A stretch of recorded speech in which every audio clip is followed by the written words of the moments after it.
And there's some good people saying some good things here and there, Mm. but the general sentiment is that we are an exploited people, and we need to fix that starting in our own bones and homes. I couldn't agree with you more on this. I think we need a community. Like, I never went to church, but I think church used to hold us together in large families, and church is falling apart here.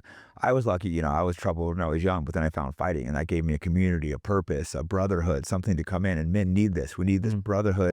I understand what he's saying, but that just sounds like super crazy. Gay? No, I'm kidding. Yeah. Like, he's like, yeah, I was a troubled kid, and then I found fighting, and I discovered I can fight people and hurt them. And after that, I was great. Right.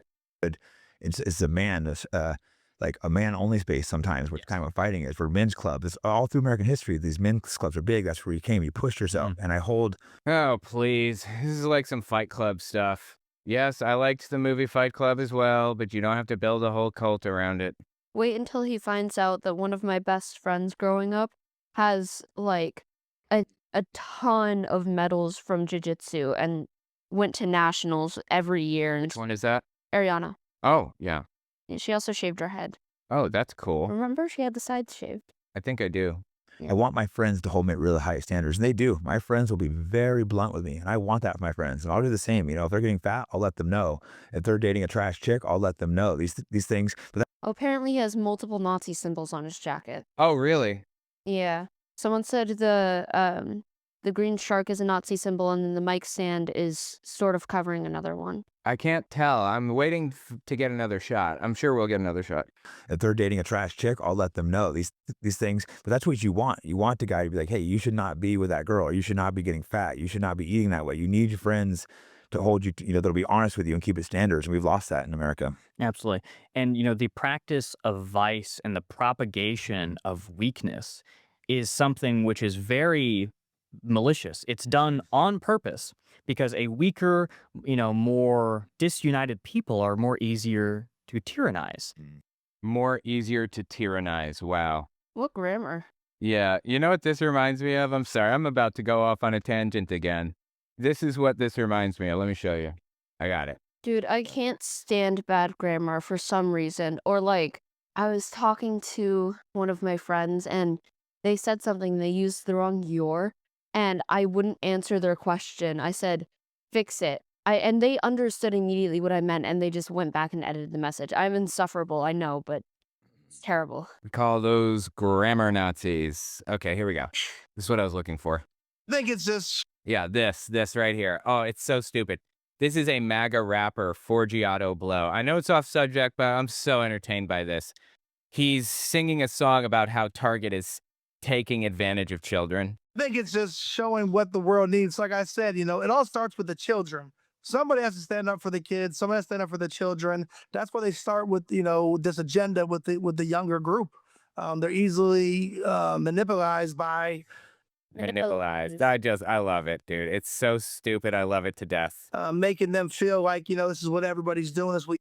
Where did he even come up with that word? Like, he has literally never heard anybody say that word before in a professional setting, certainly, because it's not a real word. Why did he decide the end of the word manipulate should be "ized" instead of manipulated? God, it's just awful. By the way, guys, check out my new shop, owenmorgan.com/shop. I have a bunch of really cool designs on there. Because you can oppress those people because they have nothing holding them to the country. The idea that America is this nation of immigrants, anybody can be American. There's nothing special about this place. That is correct, good sir. Yes. Hence the Statue of Liberty and the little thing it says, give us your tired, your poor, your huddled masses, so on and so forth. That thing there. Mm-hmm.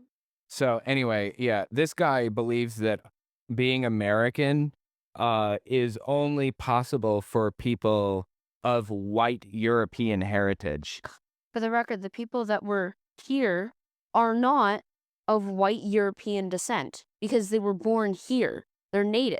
That America is this nation of immigrants. Anybody can be American. There's nothing special about this place that we live on. You tell people that and they start believing it. Earlier I said I wanted to mention the word atomized that he used there. This relates to that also. I've only ever heard the word atomized used to describe like society in that way in pretty much one other place. Oh. And that place was the most dangerous book ever written, quote unquote. That's what they call it. The Turner Diaries. Are you familiar? I'm not, actually. The Turner Diaries was written by a guy named something Pierce. Real name was McDonald. I forget now. Anyway, he's a white nationalist, a white supremacist from the 70s who was a college professor. And he wrote this book called The Turner Diaries. And it was supposed to be, it was a fiction book written like it was, Real. yeah, like it was someone's diary entries. A guy named Earl Turner. And Earl Turner's diary entries start out describing, what America is like today. It's some point in the far future. And I actually did a whole video on this book. I read it myself and I took notes on it and everything, if you guys want to see the video. But basically, it starts out by describing like this situation where Earl Turner is just living his life and doing his thing, and all of a sudden somebody like opens his front door, and walks in, and it's a black guy, and he thinks he's being robbed, but he's not. This black guy is searching his house for guns, and he's a police officer, basically, because guns are banned. No one is allowed to own one anymore. Okay. And the black guy is followed in by other black dudes who are pushing him around and throwing his wife around and everything, and tossing his things to look for guns. And then a Jewish guy walks in with a clipboard behind them to tally all of their valuable things. And they don't take any of the valuables. They leave. But it's framed up as like a complete violation of their privacy and everything. And he describes seeing his neighbor outside, the wife and the husband. They're being carried out to the squad car by this black dude because they had a shotgun for self-defense that was found. And the black cops just left their baby in the crib there. Like, baby's gonna die because they can't take care of it since they're in jail. Right. Anyway, he said, "This is the line. I can't let this go on anymore." And he pried part of his, part of his door frame off and got a gun out, and then went to a safe house that he had been paying for, and plans to basically take back America. So throughout the whole book, it works you up from a position of, wow, this is really messed up, I would never stand for something like this. Works you from that position to being a full-blown Nazi and wishing for genocide. Right. Like, it's really, really crazy. And by the end of the book, he actually does commit a full-blown genocide, and he's lauded as a hero in the book and everything. It's wild. And it's one of the reasons it's considered the world's most dangerous book is because it describes how to make a bomb, like the items that you need to make a bomb and how to get them, and also how to counterfeit money and stuff, which is not banned in America. You can write about that. You can talk about it or whatever. It tells you how to do that? Yep. I'd like to. I already know how to do it anyway. Oh, I don't. Oh, I'll tell you if you want, because it's free speech. I can say it. I'd like to mention, if he was paying for the safe house, everyone knew where he was. Like, it's impossible to... He was paying off the books. He was paying a guy. I mean, he goes through the whole thing about how he was paying a landlord to keep quiet, basically, and the landlord was keeping it on in his name, the electricity, that is, and stuff. Yeah, but even then, it's still... It's hard to hide things, yeah. But anyway, what? His best shot would have been going to an abandoned building. Probably like in the middle so. of nowhere. But he, a bunch of terrorists from the United States, from U.S. history, have been found with chapters of the Turner Diary in their car. Like the Oklahoma City bomber, Timothy McVeigh. I don't know if you're familiar with him. I am, actually, yeah. 1996, yeah. He had chapters like 6 and 7 or something of the Turner Diaries in his car when he was pulled over. What were chapters in 6? I believe they were on the bomb making process, if I remember correctly. It's really not that hard. I mean, it's right in the name. ANFO is the bomb usually, or the explosive material used to carve out mountains and it stands for ammonium nitrate fuel oil. You literally just, ammonium nitrate is just white pellets. You can find them in cold packs from Walmart. Oh, You also use the ammonium nitrate to make laughing gas. But anyway, you find them in cold packs, you find them in fertilizer because they're oxidizers. catch me next week making counterfeit money and some bombs. Right. So anyway, you just, these little white pellets that you get from cold packs or from fertilizer, you pour diesel fuel on them, Mm. and that's it. You have a bomb. Ammonium nitrate and diesel fuel. I mean, And you place it somewhere and you light it on fire. You have a little blasting cap or something and it explodes. Massive explosion. Biggest explosion out of nearly any other material, honestly. It's gigantic. my cousin used to throw, he used to take a lighter and like take off the top plastic bit that protects your hands, and Make it really big. he would, well, no. Oh. But he'd take off that bit that would make it really big. He'd slam it down on our concrete Yeah. outside, Yeah. and it would explode. Yep. It's pretty cool. So Yeah. anyway, Not when it was him, but yeah. no, yeah. Anyway, yeah, the book basically just described how to make ANFO. It's not that hard, but it's not common knowledge really. So a lot of people, needed that book to learn how to do it, and terrorists use that to kind of figure out how to do it. Anyway, that's why it's the most dangerous book in the world. That's my point. Mhm. And it also works people into justifying full-blown genocide in addition to all that. Right. Counterfeiting money, his description wasn't that good for how to counterfeit it anyway, but yeah, it's a whole different thing. How do you counterfeit? Well, it wouldn't work today because it's about printing. You have to print Oh, certain things, yeah. and printers all like, Recognize it, yeah. yeah, and prevent that. So, but So ANFO is always easy to make. What? they cut off half of the bill. Yeah. ANFO's easy to make. You can't, it's not, you can't really hide that. Like that's just basic chemistry. Money isn't paper anyways, it's fabric. Right. But you can trick people into thinking that it's, That's true. if you're careful and you're, whatever. Yeah. Holy heckers, my monitor's turning on.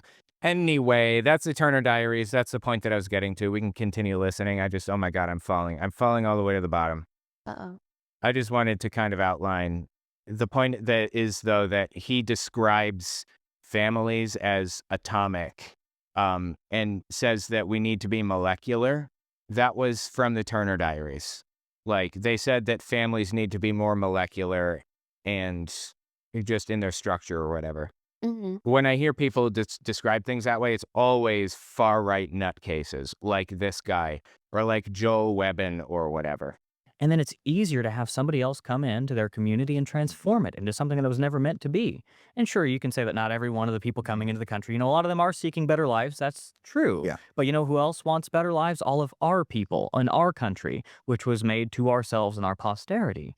And Those two things aren't mutually exclusive, though. Right. And he's framing this like an us versus them type of situation. We want a good life and they want a good life, and we should come first. They can't have a good life if we are going to have one, and vice versa, like you said. So this is just like really, really disgusting. I've never Same. I've never seen a situation where one family or one person having a good life means that I can't. I mean, super rich billionaires, but other than that, and immigrants aren't super rich billionaires, generally speaking. I think So, super rich billionaires are, we can all live good lives. Everybody in the United States can live good lives. Super rich billionaires may be super rich millionaires instead, but well, yeah, that's still an incredible life to live. that's what I mean. Yeah. Like, a super rich billionaire isn't allowing, poor people to have a good life. A super rich millionaire is fine, generally. It's fine for economic purposes, yeah. Yeah. Like the economy can survive while having millionaires, but it cannot survive with billionaires. It just can't. But yeah, my point was I've literally never seen another person have a good life and immediately I have a terrible life because of that. Right. This doesn't work that way, right? Right. When you have people who are disconnected, they're disunited, and they have no semblance of home, no semblance of culture, and they don't know virtue. Virtue is not something you're born with. Now, you have an innate quality in you, with your heritage, but it's not something you need to be taught virtue. You need a society. You need institutions. You need a culture which provides structure. If men were angels, no government would be necessary. Yeah. Absolutely. And the same thing applies to people socially. And that's something that needs to be organized. It's one thing to be a pundit. It's one thing to have these messages out there. And that's something, a lot of the people you talk to are much more in tune with the news landscape. They read all the articles. My main thing, It's not really doing anything. It's not really making any change. my main thing is that I'm an organizer. I am the mouthpiece for the organization. I am, the spokesman, but at the same time, I am also most work I do. The vast majority of the work I do is in the details, nitty-gritty, making things happen, connecting people with things that they need to have in order to improve people's lives and create the kinds of messages that need to reach the public. And then we'll change the minds, lives, and bodies of that public. And Change the minds, lives, and bodies of that public. Okay. a lot of people are skeptical about what activism can do, but if you realize you're changing minds, lives, and bodies, right? Yeah. We don't have anybody in office. We don't have a president who's a nationalist. We don't have governors or state representatives who think that way. But When was this posted? Just the other day. Actually 6 months ago. I thought it was a lot more recent than that. No, I don't- pretty recent. I don't think Trump was in office yet, but he was elected. Or Yes. yeah. 6 months ago, yeah, he was elected. This is probably January. Let me see. When was it? This came out December 22nd. So, Okay. yeah, there you go. He was elected November or something or other. if you change people's minds, lives, and bodies, you change the way they think, you change what they do, you keep going, you create replicable systems where I can do this in one city metro area, I can do it in one rural area. You can teach people how to do it, and you can propagate that again and again and again, and you are changing the world. You're changing the country. And then eventually you will change the constituency. And even if you can save people from the modern hellscape of society. And what's the hellscape exactly? Or the hexscape, as they say? What's the hexscape precisely? People being happy, Yeah. people doing whatever they want if it doesn't align with what they think they should be doing. Yep. That's it. It's worth it. Yeah, I think everyone looks at the president and they look from the bottom up instead of proving their own lives. For me, I always work at, obviously the president matters, but my life is good, whether it's Trump, whether it's Biden. Yeah, there might be a difference. I'm not saying it doesn't matter. I think our politicians are terrible, but it's about me to make my life good. And like, no one really Oh, he wants freedom. Is that what you're saying? You want freedom? Interesting. That is literally all anybody wants on the left. And he is delusionally presenting this as like the left is trying to destroy his life and try to take his rights away and everything else. What is wrong with you? Well, he wants freedom for himself, and the left wants freedom for literally everyone. He thinks equality means he's being oppressed because he doesn't recognize that currently I don't know the term for that. Like he is better than everyone. Privileged? America. Yeah, privileged. There we go. I forgot the word. I don't know if you've heard the term, but when all you know is privilege, Yeah. equality feels like oppression. You've heard it? Yeah. Pretty good term. I was on social media in 2020. That's all I heard. Really? Yeah. Oh, I didn't know that was a social media thing in 2020. Okay. That's also when the Black Lives Matter protests were happening, when we were Yeah. voting against Trump, all of that. So people were calling attention to that. Okay. I didn't know. Yeah. Interesting. talks about starting from the bottom up. Everyone wants to go from the top down from Yes. the president, but it's not working. We can see it's failed. So it's like you're trying something new. Yes. Even when we disagree on a few things, the idea of you're trying to What do you disagree on specifically, Jake Shields? What do you disagree with this guy on? The answer is nothing. He doesn't disagree with him. even when we disagree on a few things, the idea of you're trying to build up, better men, better society to make the country better, I think you're 100% on the correct model. It's how old are you? 26. It seems crazy. Like, Holy heckers, he's 26 years old, huh? Jeez, I feel old. You know that I am about Hitler's age when he took over Germany? Kind of dropping the ball over here. What? Oh, wow. Okay. I was gonna say, did you know that you can, as of last July, you can legally be president? But sure, maybe we should not let you be president. I'm not saying I do what Hitler did. I'm saying that Dropping the ball. I'm dropping the ball in that I I'm not as accomplished, I guess you could say. Vote I'm my not the father for president. president. I'm not the president. You'd be better than Trump. I think we should vote for you. Oh, yeah. I'm very confident I'd be better than Trump. That's true. Well, I'm not confident you'd be better than Trump. I know you would because a lot of people are better than Trump. It's true. Majority of America would be better than Trump. Yeah. Someone Literally. vote Owen for Hitler. Yeah. There you go. Literally any random person would be better than Donald Trump. Literally any single person off the street. Well, Because I would yeah. I would bet money that most people off the street will give it an honest effort and they'll ask for people's advice because they'll recognize where they don't know what they don't know. Trump doesn't want people's advice, and now at the very least he knows how to pull the levers of power to make a mess out of everything. How young you are. You're doing this. When did you start this organization? I started the organization fresh out of high school when I was 18 years old. Yeah, that's when he did the hostile takeover, huh? At Gotta remember, huh? At 18? Yep. You gotta remember, he didn't start this organization. He stole it and renamed it. Now I feel like I'm dropping the ball. Yeah, right. There you go. So what motivated you to do this? It seems I'm not going to be like Patrick Davis and Bless his heart. Yeah. So I graduated high school, and shortly after that summer, I went to the Charlottesville rally. And of course, it was Charlottesville rally was the American Vanguard rally where they said the Jews will not replace us. chaotic. It was very eye-opening for me. I was very green in a lot of these things, and I learned what not to do in many ways. I learned that there is something valuable in nationalism there, and I met a lot of great people. You meet a lot of people who aren't so great, and things were kind of chaotic back then. There's some scammy people in the industry. You learn real quick. There are some legitimate people that don't But offer you learn the anything. difference. You learn who is and who isn't. And I was able to discern that, yes, there is something genuine in patriotism. There is a cause here that Gotta remember that there's a difference between patriotism and nationalism. Nationalism is, all right, patriotism is pride in one's country, being proud of who you are and where you come from.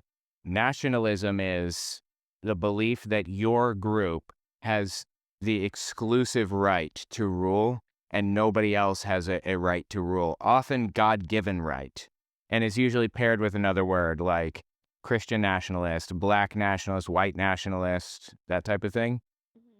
So a white nationalist, for example, believes that white people have a God-given unique right to rule the country and other people don't have that right, should not have that right.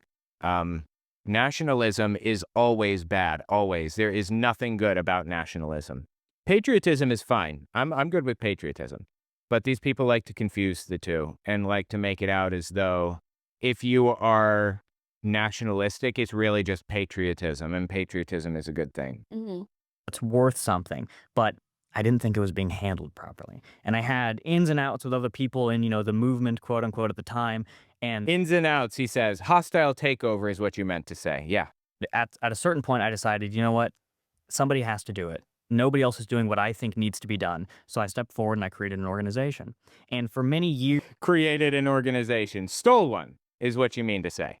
years, it was a very difficult task because you have to convey faith in a vision that is hard to imagine for people who have never Everyone says you're crazy. experienced it. Yes, and I want to build a certain lifestyle. I want to build communities that people can be engaged in, something that can really change people's lives. And for a number of years, it was faith. It was very faith-based, and we had a mission, and I'm very happy to say that a lot of what we promised, a lot of the vision that we started out with has come to fruition. Of course, the country is not like we like it, but we are creating spaces within the country that do mirror and reflect and provide an example of what we want society to look like in general.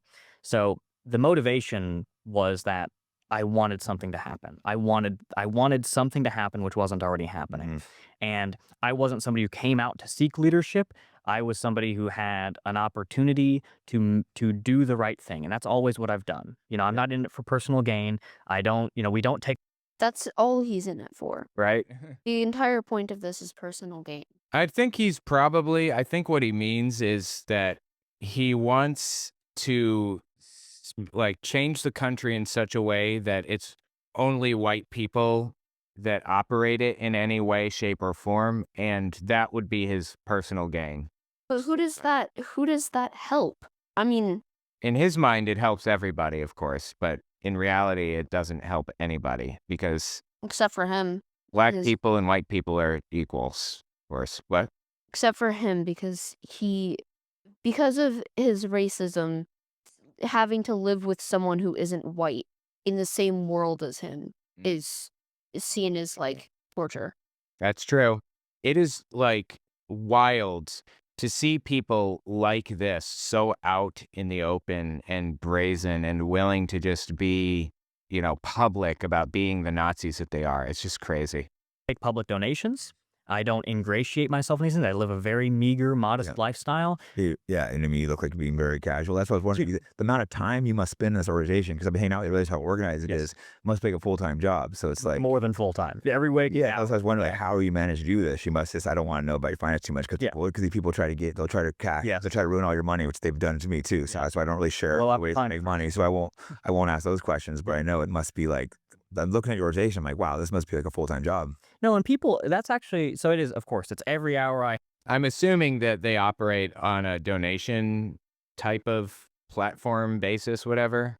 If I had to guess based on what I know of nonprofits and how they operate and things, that's probably how they operate. But I have, everything I do, it's my life's passion. But you love it, right? Absolutely. And I think a lot of people, I'm really lucky to have found my life's passion practically when I was a teenager. same. I wasn't a teenager.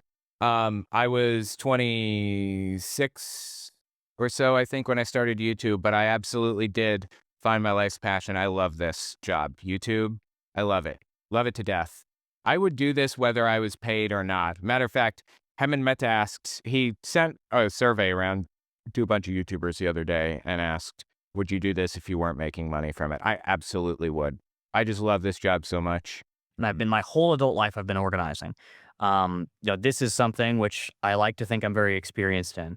And it is something which has absolutely motivated every decision I've made for the past, going on 10 years, 8 years. And when it comes to money, I think people are surprised. That's where a big fat accusation comes from. It's like, how do they fund these Yeah, things? losing money, exactly. Yeah. I'm sure it's through donations, no doubt. Probably donations of rich benefactors, if I had to guess. You'd be surprised the types of people that listen to my channel, for example, or whatever. I mean, I said this yesterday, I believe, or maybe I said it earlier today. I don't know. But the wrestler X-Pac listens to me. Dude wrestled The Rock in the ring. Patton Oswalt listens to me. God, I don't know. Who else? Bunch of people. We're talking about how famous you are. I'm talking about how influential, powerful people are like this. I'm saying that this dude is way more powerful than me, and very famous people listen to me. If famous people listen to me, who do you think is listening to and donating to him? Absurd. People with absurd amounts of money. I wouldn't be surprised to find that the Koch brothers are pouring millions of dollars into his coffers. Very, very influential people. Nothing we do is something that a regular person can do. How do you think the U-Haul company exists? Well, normal people rent the trucks. It's quite possible, and people buy their own dress code, and they travel collectively, carpool. I'm sure how millions of people visit national parks every year. People take their own money to do things they Exactly. love. That's what it's like. How do you A get lot of there? people train jujitsu, but unless you're like one of the pros, you're paying to do that. Exactly. You're buying your own gis. You're paying to travel. So yeah, exactly. If you're passionate about something, You're buying your own what? Did you say geesh? Is that a slur? What is that? and you do it. Yeah, and the coordination, people think, wow, how can you be so coordinated? You look back years in the past, you look back at 2018, 19, 2020, we weren't marching in step. We didn't have drums. Our flagpoles were shorter, You've been evolving as you go. That's what she said. Flagpole was shorter. Learn, Yeah, going. and it's culture building, and we have a culture in the organization that assimilates people into this higher frame of discipline and mindfulness, and that's something that we've built, and it's and we act in such a way because we want to reflect what we want society to look like. We are strong and coordinated and immensely deeply in love with our country because that's what we want more people to be like. Yeah. Well, that's the thing. You're not in love with your country. You're in love with what you want the country to be, which is all white with no Mexicans, no black people, no nothing. He's in love with the version he's created in his head. Yeah, and he's dead set on turning it into that, even though that's a nightmare for others. A literal death sentence for some people that he doesn't like. I mean, holy Christ, dude, this is like really disturbing the way that he views society. And I love the country too. That's where I have strong agreement. And I strongly believe the body. I bet you love the country. That's what we want more people to be like. Yeah, no, I love the country too. That's where I have strong agreement. And I strongly believe the body and mind are connected. People weren't walking around fat like 50 years ago. It's like, it's not okay. People should be shamed for that. Yes. Okay. I don't know what that has to do with anything though. Like where you're saying that you love the country and you think that fat people are ruining it? Am I reading this correctly? There's a reason why we shame people. It's like I have a bunch of Asian friends and their cultures. They'll shame them if they gain. They do it early too. Like the mothers will like gain 5 pounds. They'll be like, "You're so fat. You're so fat," and they're antis the whole thing. So it's like a shame thing. That's so incredibly crazy to hear someone say. Like, Yeah, you've been involved in Asian culture. Is that what happens? uh, Do they do that? a little bit. Okay. Wow. Well, that's sad. It's more like if okay, my best friend, she's Chinese. Her mom keeps a scale in her room. Oh boy. Well, I guess they share a bedroom, right? Well, no, because her mom sleeps in the living room. But yeah, I thought she slept in the living room too. No? she does, but she has a room. Oh, okay. So she keeps it in the bedroom. Got it. Yeah, so All right. her mom keeps a scale in the bedroom, doesn't tell my friend to like get on the scale and oh, you're so fat, whatever. But it's also right there, so my friend will get on the scale, see how much she weighs. I remember we were going swimming and there was a scale in the like pool area. How would there be a scale there? Go on. So before we got onto this, before we went into the pool, she got on the scale. She weighed, I think it was like 127 or something. Looked at me and went, "Oh my God, I'm so fat. I need to stop eating." Geez, we got a heifer over here, huh? 128 pounds? Wow.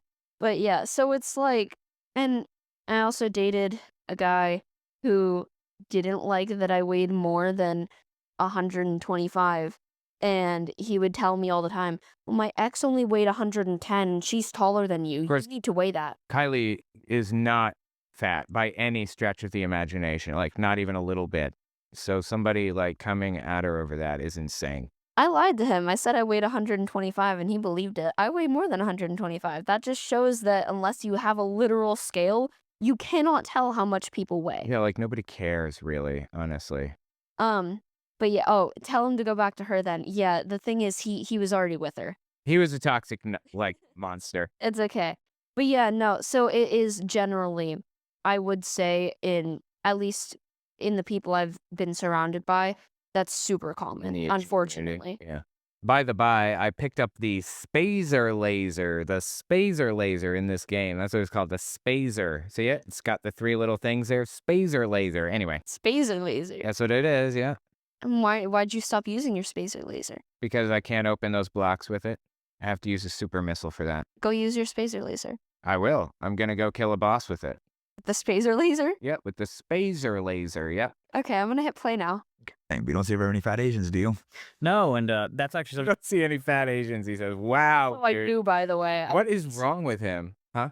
I do see fat Asians, but that's not the point. These people are scumbags. He's just stupid. Honestly, yeah. really interesting when Joe Rogan, and I think he was at the very outset of the Fed accusation thing when we did, I think it was 2021 when we did our march in DC. Yeah, I played that earlier. I don't know which part we're in now, but yeah, Rogan claimed that they were feds, which is ridiculous. Honestly, it was a protection against them to claim that they were feds because being framed as, or people seeing that there really are people like this in the right-wing movement was dangerous and scary and not good. People were disturbed by these guys. So others on the far right, Joe Rogan would try to distance himself from that type of thing because it looked really, really bad.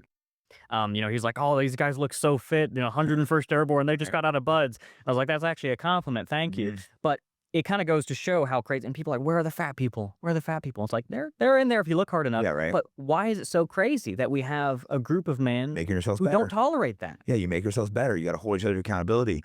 That's not crazy. He was just trying to distance himself from it. That's all.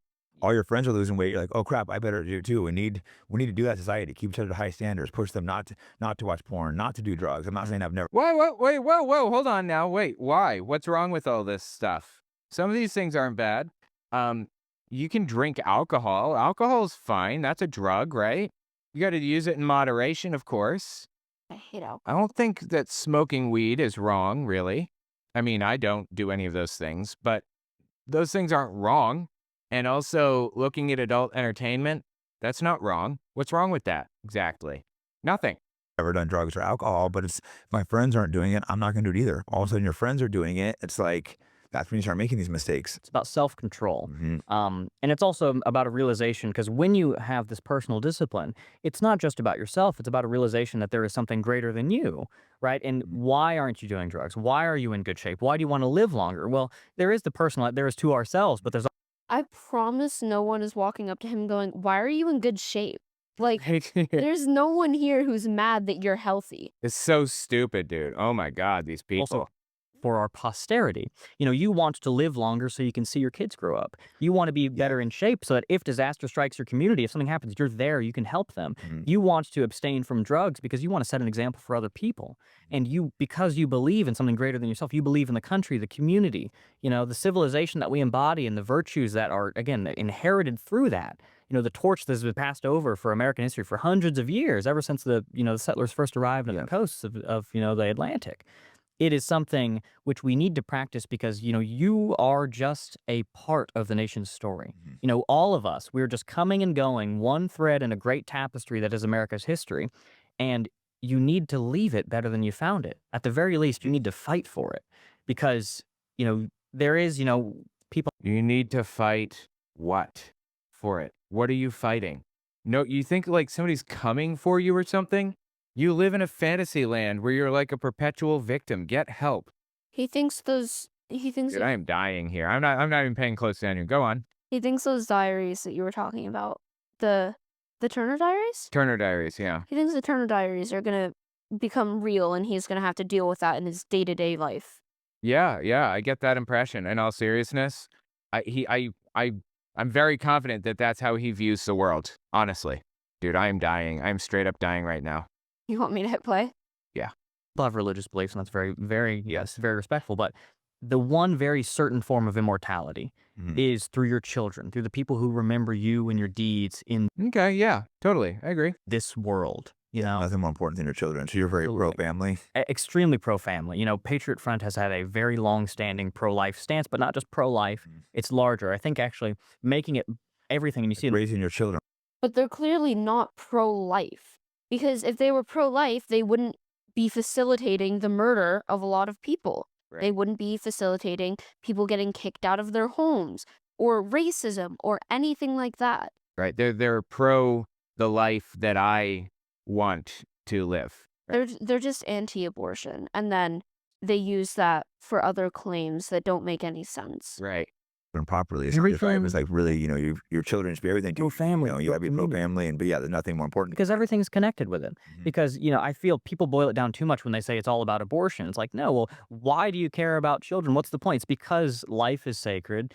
And it's also because the family is the building block of the country, of the nation. You have the individual, then you have the family, the community, the nation, and then the race. But one of the core building blocks. Jesus, dude. Listen to what he said one more time. What's the hierarchy?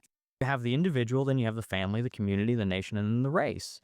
Jesus Christ, dude. I'm just so blown away that this guy is sitting here so brazenly, openly talking about how important his race is, the white race is. My God. Putting race on a hierarchy is, you can't cover up the fact that you're racist or that you're a white nationalist. If you're literally putting race on a hierarchy and putting it close to, was that at the top? I don't understand. No, it was nation and then race, so it was in the hierarchy. But what an absolutely wild thing to say. I don't think he's even denying that he has a strong connection to race like that. He's embracing it. He's saying, I do have a strong connection to race. You can set everybody up with unrealistic expectations. Condition the economy so people cannot afford to have children, cannot afford to own a home. Yeah. You can rot out the pillars that hold up society, and you can make a nation ripe for conquest. So this guy is a populist, and I'm wondering if he's anti-billionaire here because he may actually be as a populist. Uh, Again, I'm also anti-billionaire, but we are anti-billionaire for different reasons, and we have different solutions to problems. So I just want to make sure everybody. I want to make sure nobody like falls for the nonsense that he's laying down. Like if you're new to the stream, you just appeared for the first time, you don't know much about how populists propagandize. I don't want anyone to fall for that. And that's what they've done to us. Yeah, you're right. Traditionally, it was like the man would lead, and that's what most women prefer too. But now, like a lot of times, both of them have to work, and then your kids, whether you hand your kids to daycare, like Have somebody else raised. yeah, their brains developing in those young ages. It's so much better if the mother could stay and take care of the kid, and it's like the father, you want to be close to your kids, they'll be there, but they really need the mother for nurturing, and it's like, Yeah, I mean it would be good. He's correct in saying that it'd be good if parents could take care of their children, absolutely, instead of having to work. But, the people that these guys voted for set it up in such a way that we have no choice, that all of the money is being funneled to the top, and the people on the bottom are fighting for crumbs. that's why I see this off topic, but you see like handing these kids to like two gay men taking this kid, and it's like these little kids, they absolutely need a mother for certain things. I can't read young kids. There's certain things we can't read. There's certain things the man's needed for too, but it's like, I mean, that was an issue I used to have. Certain things I can't read? Is that what he said? There are certain things I can't read? Certain things we can't read. There's certain things the man's needed for too, but it's like, I mean, that was an issue I used to have no opinion on until I seen a video of him handing a kid to gay guys, and I was just disgusted. Why? Why were you disgusted by that? I don't understand. What's the problem? Something that we're doing in the organization, we recently did a bunch of Thanksgiving gatherings, all across the country, dozens and dozens, hundreds of people all over, bringing together their wives, children's, parents, grandparents, other siblings and cousins and things like that, because people don't have big Thanksgivings anymore. And I know it's off topic, but yeah, our holidays have been included. it's commercialized. Oh, please. Everything's commercialized. There's nothing wrong with it being commercialized. That's not what you're even complaining about. You're complaining about the fact that, like, there aren't very many people at Thanksgiving dinners anymore. How does that equate to being commercialized? Also, there are plenty of Thanksgiving dinners. I don't know what you're talking about. Like, my grandma had Thanksgiving dinners that were gigantic. They had, 30 people there. It was a great time. I loved doing that. And Christmas dinners, too. It was awesome. I mean, you just got to value family over things if you can. That's important, in my personal opinion. One man's humble opinion. And, we have people and, you can have a proper upright cultural landscape because especially with the youth, this is incredibly impactful years. If you're a young man, you look at your father and what kind of man, do you want to see in your father? Somebody with peers, somebody with a mission, somebody with a goal in life, somebody who's held to a higher standard. It's incredibly important in these community spaces that we build and that we provide help young men who don't have families gain the confidence and experience to go out and whether it's financially, whether it's personally, whether they need to just be generally better in life, we provide that impetus. With men, Okay.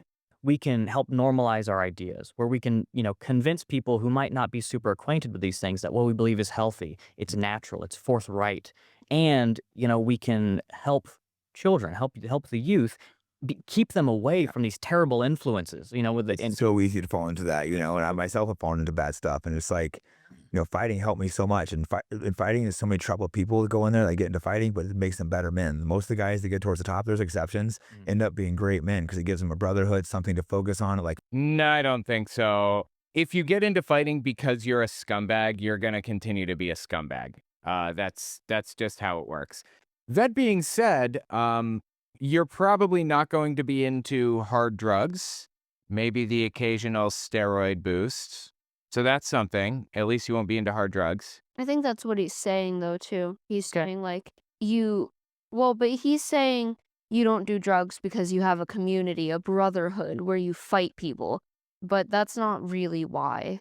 Right. They're not doing hard drugs when they're into when they're doing fighting and stuff because they're into healthy living and things. And that's good.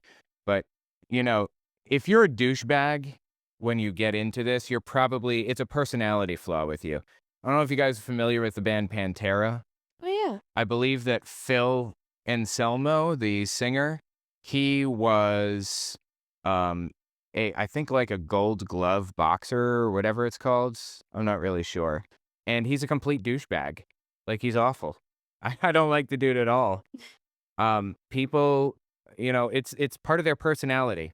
And if they get into it because I don't know, because it's part of their personality, they're probably going to go on to be complete scumbags.